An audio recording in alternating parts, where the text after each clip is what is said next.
Ya listo, jóvenes, entonces regresamos para la segunda parte de la hora. Entonces, ahí vamos a tener 40 minutos. Cuando se nos cumplan los 40 minutos, o sea, cuando ya se cierre la clase, pues ahí ya no nos volvemos a conectar porque ya habremos cumplido el tiempo de clase, ¿no? Entonces, esperemos a que se conecten sus compañeros.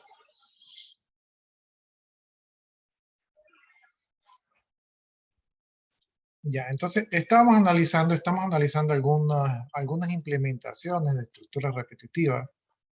En este caso habíamos visto cómo se implementa la sumatoria, ¿no? Y ahora vamos a ver cómo se implementa la multiplicación. Ya, entonces aquí tenemos la multiplicación, no es tan a menudo, pero también suelen repetirse, ¿no? ¿Qué es lo que nos dice aquí? Dice que multipliquemos, ¿verdad? El término i, ¿verdad? Desde i igual 0 hasta i igual n. Entonces eso dice por ahí. Déjenme aceptar a sus compañeros. Ya, entonces tenemos aquí prop que va a ser igual a 1, ¿verdad? En este caso no puede ser igual a 0 porque si lo multiplicamos por 0 siempre va a ser 0. Y que va a ser igual a 0, entonces aquí está i igual a 0. Y esto se va a repetir hasta que i sea igual al valor de n, ¿no? Entonces ahí estamos viendo cómo esta estructura repetitiva refleja eso de ahí, ¿no? ¿Qué se va a hacer? Lo que se va a hacer es que producto va a almacenar el acumulado del producto por el término de i, ¿no? Entonces este es el término de i. Entonces producto va a multiplicarse consecutivamente por el término de i y la variable i va a contar el número de ciclos o el número de veces que el producto se multiplica por el término de i, ¿no? Y se acumula en el mismo producto. Esto prácticamente es la representación de un número factorial, ¿sí? Esto prácticamente es un número factorial. Bueno, entonces ahí hemos implementado esta estructura repetitiva, ¿verdad? Donde por acá tenemos un acumulador y por acá tenemos un acumulador de multiplicación. Entonces estos patrones matemáticos los podemos representar, ¿verdad? De manera fácil pues en la programación, en este caso de Java.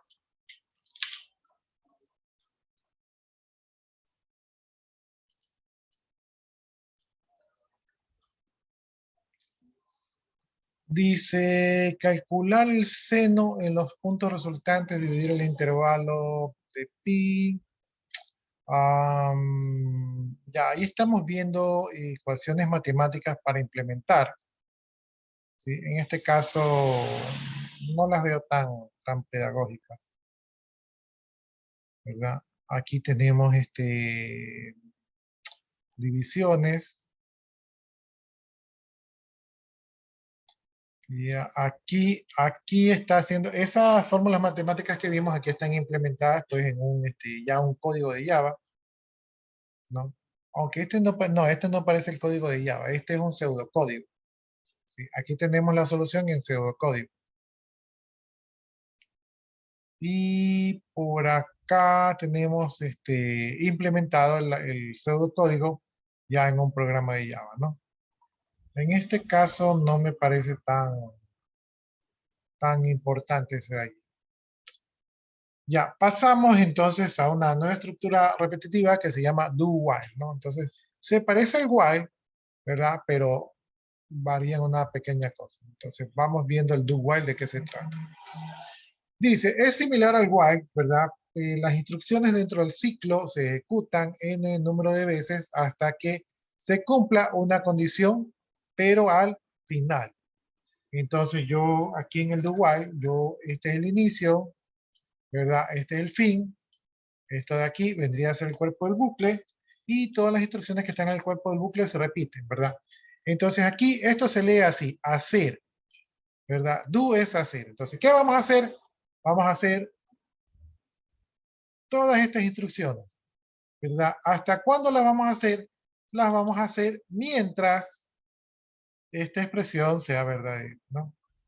Sí, hay otras estructuras donde aquí se repite mientras la expresión sea falsa, pero aquí es mientras la expresión sea verdadera, ¿no? Entonces, repito, vamos a hacer, ¿qué cosa vamos a hacer? Vamos a hacer todas estas instrucciones, ¿verdad? Mientras la expresión booleana sea verdadera. Diferencia con el while, como la condición se evalúa al inicio de la cabecera en el while, ¿verdad? Entonces nosotros tenemos la oportunidad de repetir 0 ciclos. Pero con el do while, como la condición se evalúa al final del pie de página del ciclo, entonces la estructura repetitiva por lo menos se va a ejecutar una vez. ¿Sí? Entonces esa es la diferencia. Por lo menos se va a ejecutar una vez.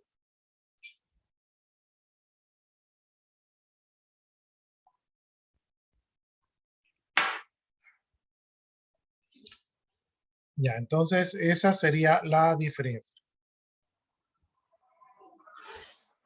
Si lo vemos como un diagrama de flujo, ¿verdad? En los diagramas de flujo anteriores preguntábamos al inicio, aquí no, aquí repetimos el proceso y al final preguntamos, ¿se cumple la condición?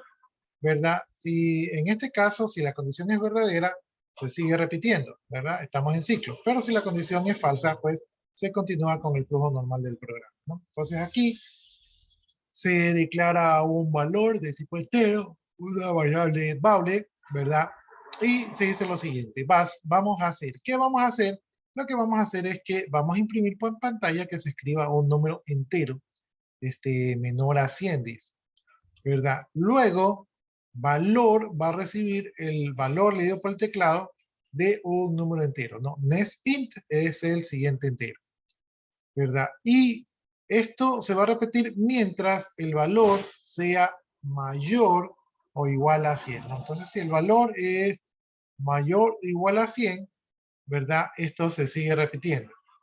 Pero si el valor es menor a 100, entonces sale, ¿no? Entonces, se utiliza para validar entradas, ¿no? Generalmente es donde yo más lo he utilizado. Miren, el mensaje dice, escriba un entero menor a 100. O sea, lo que espera el programa es que se ingrese un entero menor a 100. La condición de salida dice que sea, ¿verdad? Que mientras el valor sea mayor o igual a 100, esto se esté repitiendo. ¿Por qué? Porque si yo ingreso un número mayor a 100, entonces ese número es un error. Si el número es un error, ¿verdad? Si el valor es mayor a 100, si entonces es un error, entonces tengo que volver a pedir que ingresen un número hasta que el usuario entienda que tiene que poner un número menor a 100. Si el número ingresado es menor a 100, entonces quiere decir que es un valor válido y por lo tanto salgo del ciclo repetitivo. Entonces, me encuentro en el ciclo repetitivo mientras persiste el error. Una vez que el error ya no hay error, entonces ya salgo a hacer la siguiente instrucción, ¿no? Entonces, estamos utilizando aquí el do while para validar una entrada válida.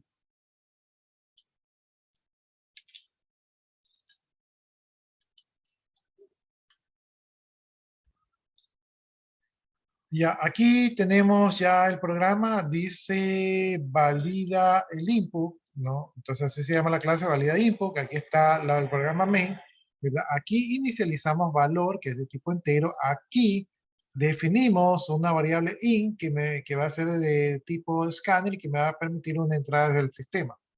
Luego implementamos una estructura repetitiva de while, que va a ser lo siguiente. Primero va a pedir que ingresemos un número que sea menor a 100. ¿Verdad? Luego va a leer el número y lo va a guardar en la variable valor. Y luego va a evaluar. Si valor es mayor a 100, quiere decir que el usuario no hizo caso. Y entonces lo que hacemos es que volvemos a pedirle que ingrese un número. Si el número, si el número es menor a 100, entonces la condición de repetición ya no se cumple y por lo tanto sale a la siguiente línea donde imprime un mensaje de que imprime el valor ingresado, ¿no? Entonces, este sería este ejemplo de aquí. Déjenme cerrar esto, déjenme compartir.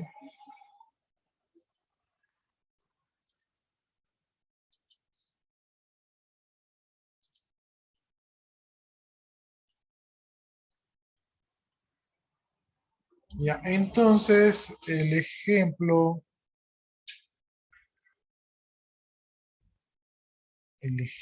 era,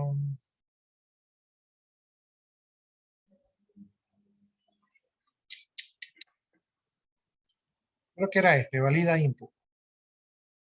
Déjenme cambiarle el nombre.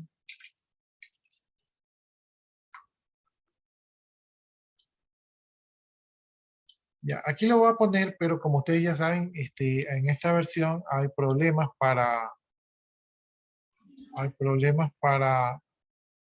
ejecutar este tipo de códigos, entonces lo más probable es que no funcione, y que tenga que ejecutarlo en DOS.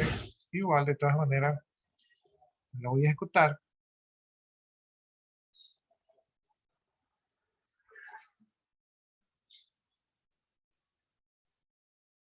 Ahí está ejecutándose. Bueno, y hasta que eso se ejecute, déjenme yo ir abriendo la consola.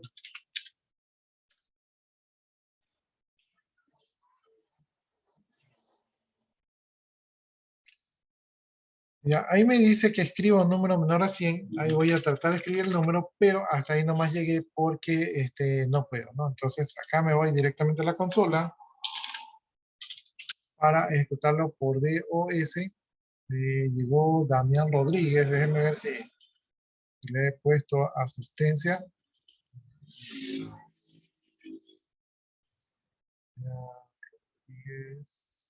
Sí, sí le he puesto asistencia. Ya, entonces voy a ejecutar el programa. Déjenme coger la ruta. Ahí copié la ruta. Ahí me voy a cambiar. Ahí estoy en el raíz. Ahora me voy a cambiar la ruta. Ahí pego la ruta. Y de ahí el programa era valida. Entonces vamos a hacer un Java de valida. Ya, ahí está. Java valida input. Lo vamos a ejecutar.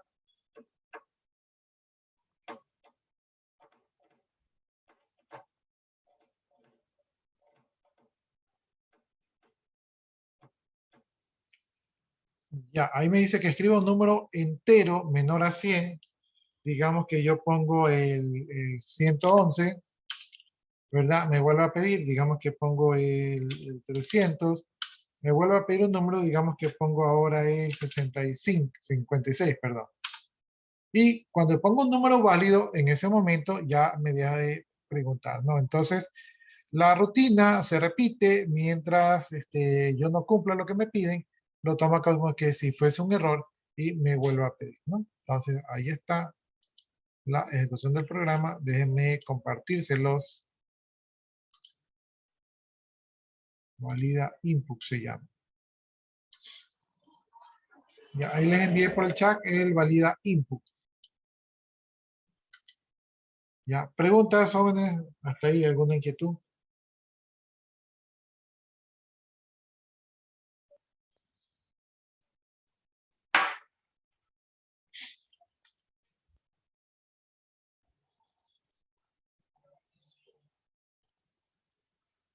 Entonces, si no hay preguntas, quieren decir que ustedes ya pueden trabajar con el if, pueden trabajar con if anidados, pueden trabajar con el switch, pueden trabajar con el while y ahora pueden trabajar con el do while. Ya que no hay ninguna pregunta, entonces sigamos avanzando. Ya, nos quedamos entonces en este programa, ya lo probamos. Y aquí hay otro ejemplo, dice calcula el promedio de lista de enteros, ¿no? Vamos a ver qué hace este programa de acá.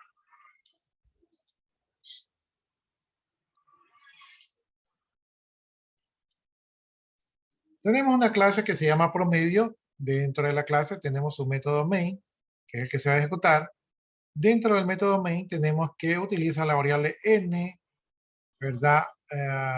Que es de tipo integer, con, que es de tipo integer y que vale 1, ¿verdad? X, que es de tipo float, promedio, que es de tipo float, o sea, flotante o real, y suma, que vale 0, que es de tipo float, ¿verdad?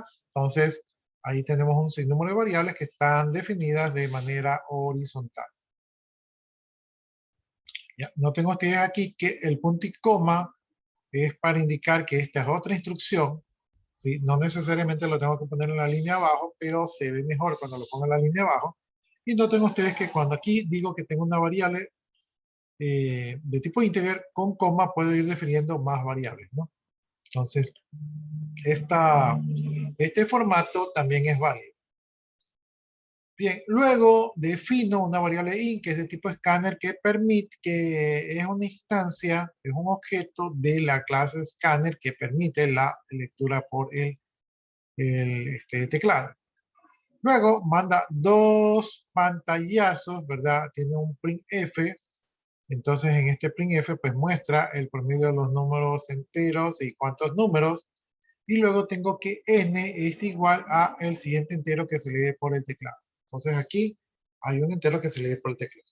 Luego tengo un mensajito que dice que ingrese el número, ¿verdad? Aquí está el número con dos enteros que es de tipo decimal, ¿verdad? Que es el caso, en este caso es el con. El con venía con 1. O sea, el contador venía con 1. Luego tenemos que x es igual al nuevo número, y noten que este número es de tipo flotante, ¿verdad? Y luego suma, que venía por primera vez con 0, suma, recibe el valor de la suma, de suma con x, ¿no? En este caso suma la primera vez viene con 0 y x es el valor de flotante que hemos leído recién por el teclado. Entonces suma, recibe ese valor. Y luego se incrementa contador, ¿no? Entonces aquí más contador, se incrementa contador directamente aquí. Esto se repite mientras contador sea menor o igual a n, ¿no? N no me acuerdo, ya, n es lo que leímos desde el teclado, ¿sí? Entonces, prácticamente lo que leemos en el teclado es el número de ciclos que vamos a permitir lectura de números, ¿no? Entonces, mientras sea menor o llegue igual hasta el número que ingresamos por el teclado, entonces seguimos pidiendo números y los seguimos acumulando. Finalmente, cuando ya alcanzamos el número ingresado por el teclado, se calcula el promedio de la suma, que era el acumulador, con n, que es el número de ciclos que repetimos, ¿verdad? Y se muestra un mensaje que el promedio es, en este caso, porcentaje para indicar que va un parámetro allí, .3, 3 decimales, ¿verdad? Y f para indicar que es un número de tipo float, y el enlace n para indicar un salto de línea. Y aquí está promedio que se muestra con este formato de aquí. Entonces eso se lo hace con la función printf. Bien, preguntas.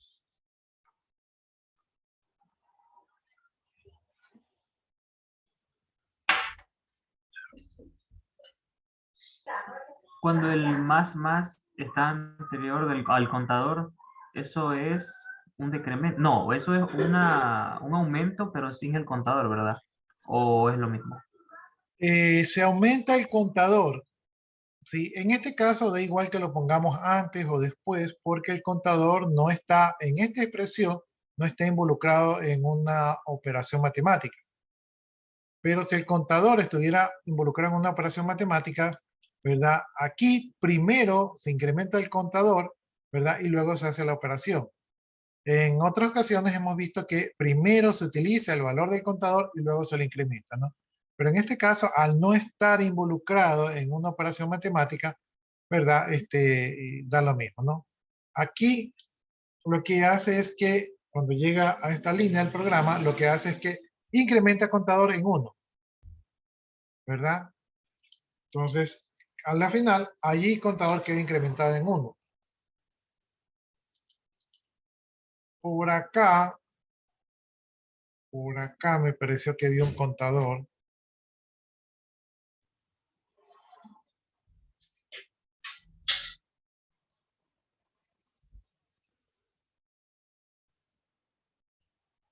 Creo que estaba en un for que utilizamos el contador.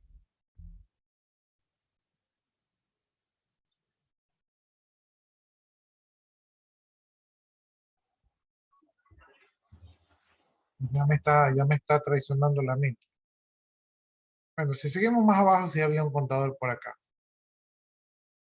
Vamos a buscarlo ya que rebajé tanto. Miren, Aquí se incrementa años, pero aquí primero tenemos el valor de años y luego se incrementa, ¿no? Ahora, como está solito, no tiene ningún efecto, ¿verdad? Igual va a terminar incrementado. Solamente que aquí primero tenemos el valor del año y luego se incrementa. En la parte de allá abajo primero incrementamos y luego tenemos el valor, ¿no? Esto, si está involucrado en una operación, esto sí puede cambiar el resultado de la operación, ¿sí? No es lo mismo primero sumar, ¿verdad? Y luego operar, que primero operar y luego sumar. Entonces, sí puede haber incongruencia, ¿no? Pero en este caso, como está solito, no pasa nada.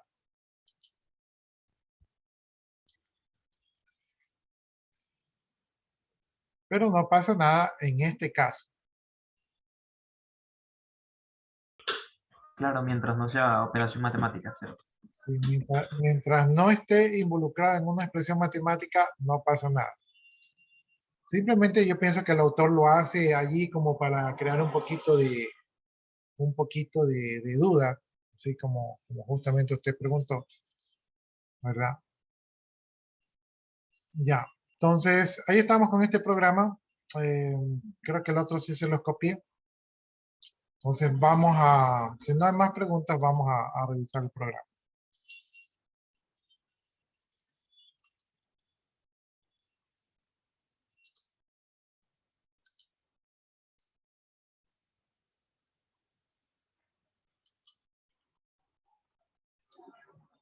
Ya, este programa sería promedio, se llama. Déjenme ver si lo tengo por aquí. Se llama promedio, es este de acá.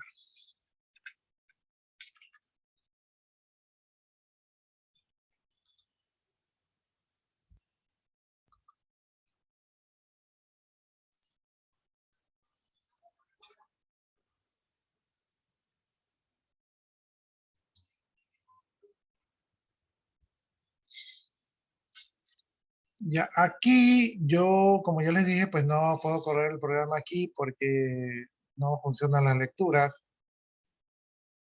pero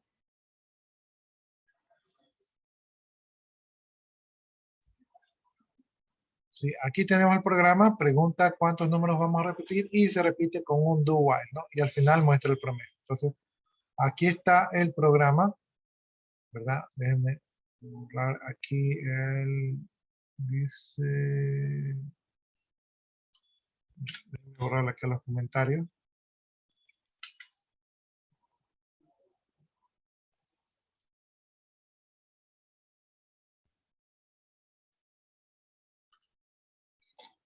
Ya, como no lo puedo ejecutar yo desde el NextBeans, lo voy a ejecutar yo desde acá. Entonces voy a llamar al interpretador Java. Vamos a poner el promedio.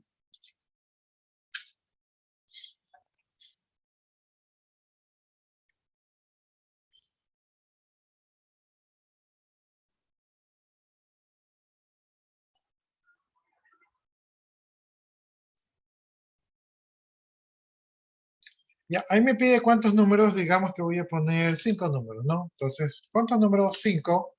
Ahí me dice ingresa el número 1, digamos que voy a poner 10. Ingresa el número 2, vamos a poner 8. Ingresa el número 3, vamos a poner 7. Ingresa el número 4, vamos a poner 9. ¿Verdad? Ingresa el número 5, vamos a poner 10.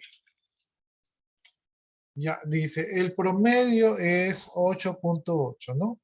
Entonces, el programita de promedio nos permitió ingresar 5 números, ¿verdad? Y calcular el promedio de los 5 números.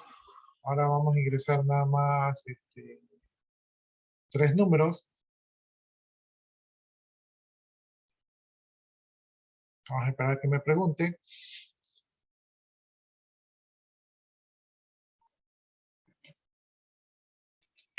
¿Cuántos números? Vamos a ponerle 3. Ingresa el primer número. Vamos a ponerle 4. Vamos a ponerle 5. Vamos a ponerle 6. El promedio es 5, ¿no? Y sí, puede ser porque la suma de eso da 15 dividido para 3, el promedio es 5. ¿Ya? Entonces, ya probamos este programita. Déjenme compartírselos. Este aquí se llama promedio.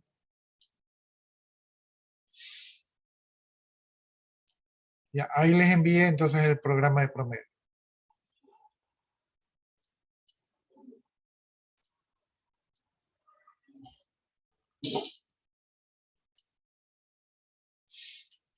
Ya, sigamos avanzando entonces, ya tenemos algunos programitas, entonces ya vamos mejorando nuestra lógica.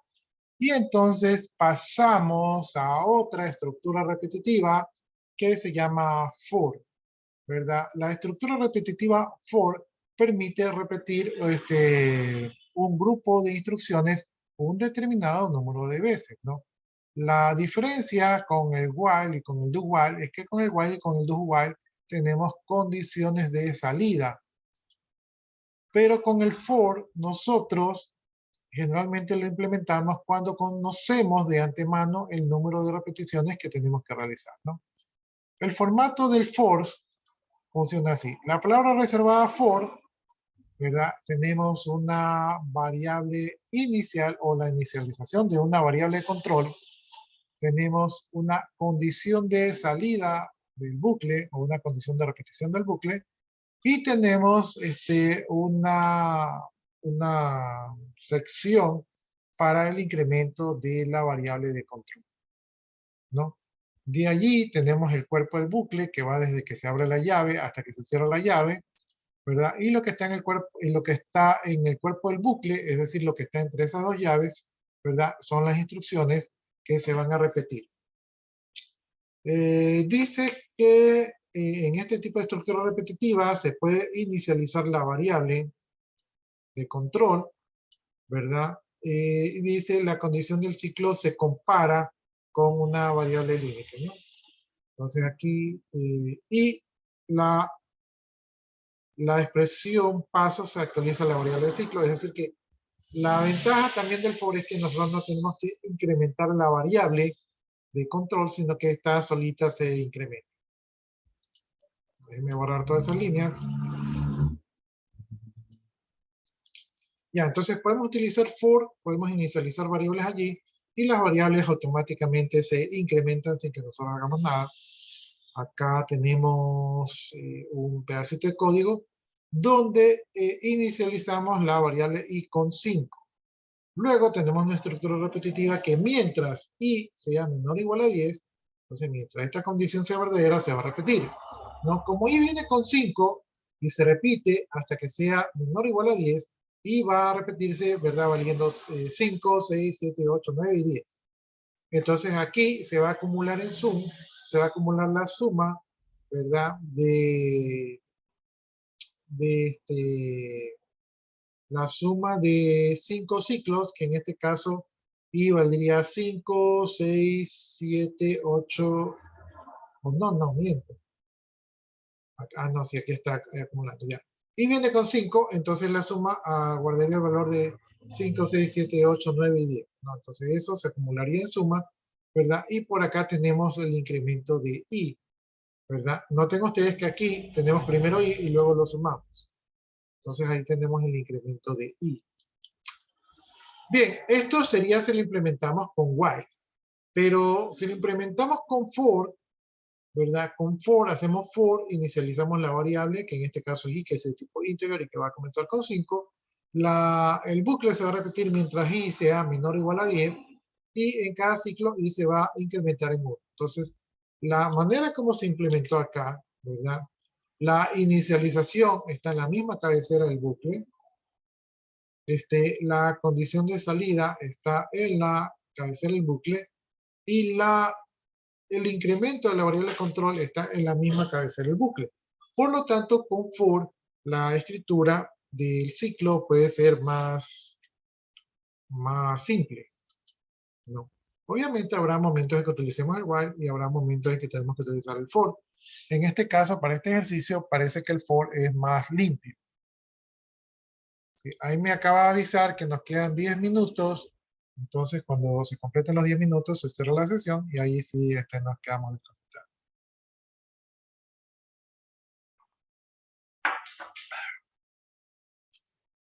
Ya, entonces ya vimos que el for puede ser más limpio para escribir. Aquí tenemos un ejemplo de for. Dice que es una tabla de inversión. Vamos a ver si alcanzamos a hacer este ejercicio.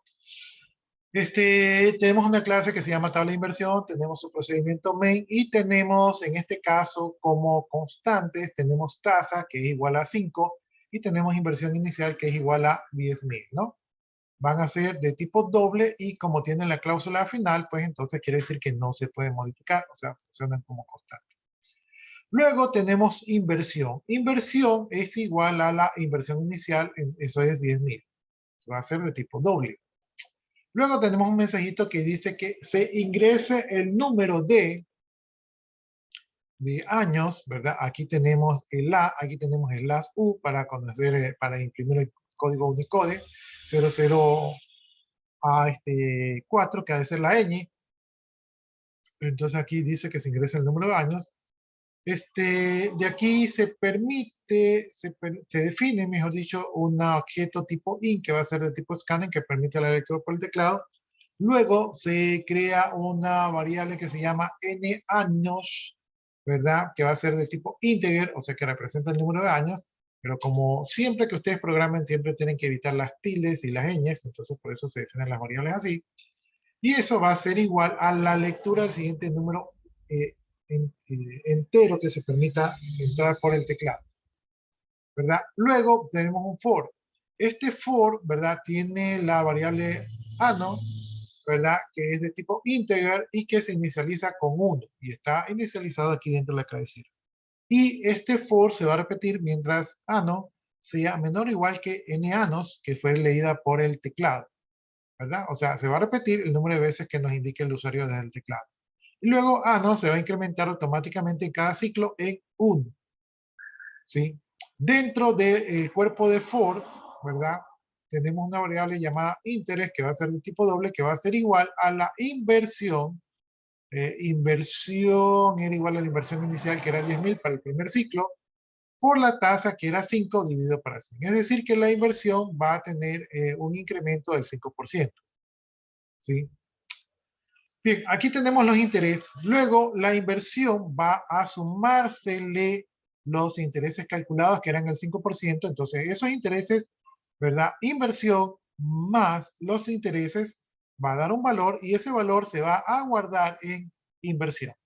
Entonces, inversión, en pocas palabras, inversión se va a incrementar con los intereses de este periodo.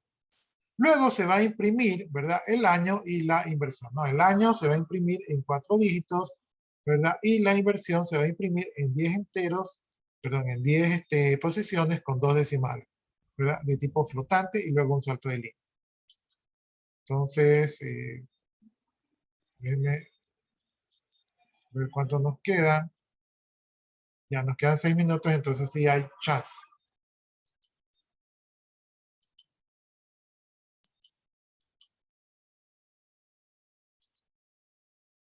Este de aquí se llamaba tabla de inversión.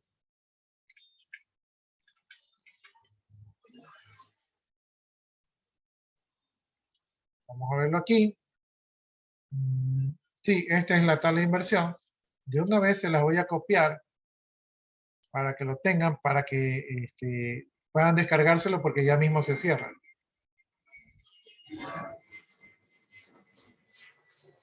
Entonces, como este de aquí no pide entrada, no, sí pide entrada, entonces me va a tocar ejecutarlo por acá. Voy a hacer un CLS para limpiar la pantalla y vamos a poner Java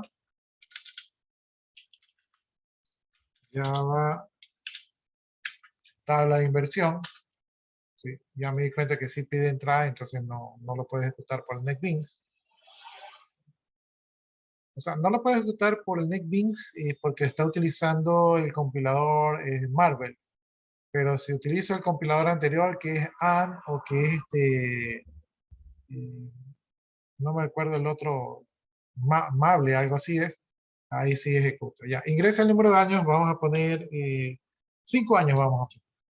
5 años y ahí me calcula la tabla de inversión de cuánto gano cada 5 años. La inversión inicial era 10.000. Entonces el primer año gano 10.500, luego gano 11.025, luego 11.576, luego 12.155, luego 12.762, ¿no? Entonces ahí se ha creado la tabla de inversión.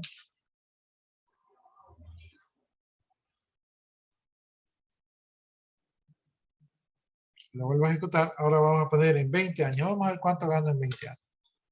En 20 años gano 26.532, es decir, que duplico la inversión. ¿Sí? Entonces ahí está la duplicación de la inversión. No sé si alguno de ustedes tiene alguna inquietud, consulta o pregunta, ¿verdad? Del FOR. Nos quedan como 3 minutos. Ya, entonces el FOR, me imagino que se han utilizado FOR en otro programa, ¿no? Entonces el FOR funciona con inicialización y definición de variable, ¿verdad? Condición de repetición, incrementación de la variable de control. ¿Sí? Esa es la estructura de FOR, ¿verdad? Noten ustedes que dentro del cuerpo de FOR, ¿verdad? No tuve que incrementar la variable de control porque esta automáticamente se incrementa desde la cabeza.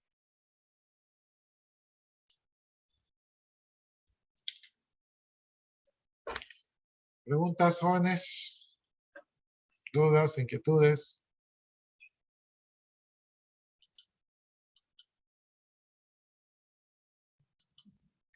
Ya. Si no hay preguntas, creo que estamos ya sobre la hora.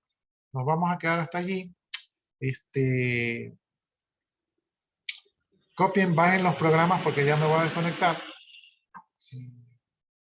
Y nos estaremos viendo el día sábado, ¿no? Y ya saben, la semana que viene, de alguna manera tengo que evaluarlos, así que me he de inventar algún tipo de lección que va a ser más orientada a práctica que a teórica. Bueno, eso sería todo por hoy, jóvenes. De mi parte, muchas gracias por su atención y que descansen y nos vemos el día sábado, ¿no? Entonces, de mi parte, gracias. Procedo a desconectarme. Si ustedes gustan, ya pueden desconectarse Buenas noches. también. Buenas noches, jóvenes. Gracias nuevamente. Me desconecto.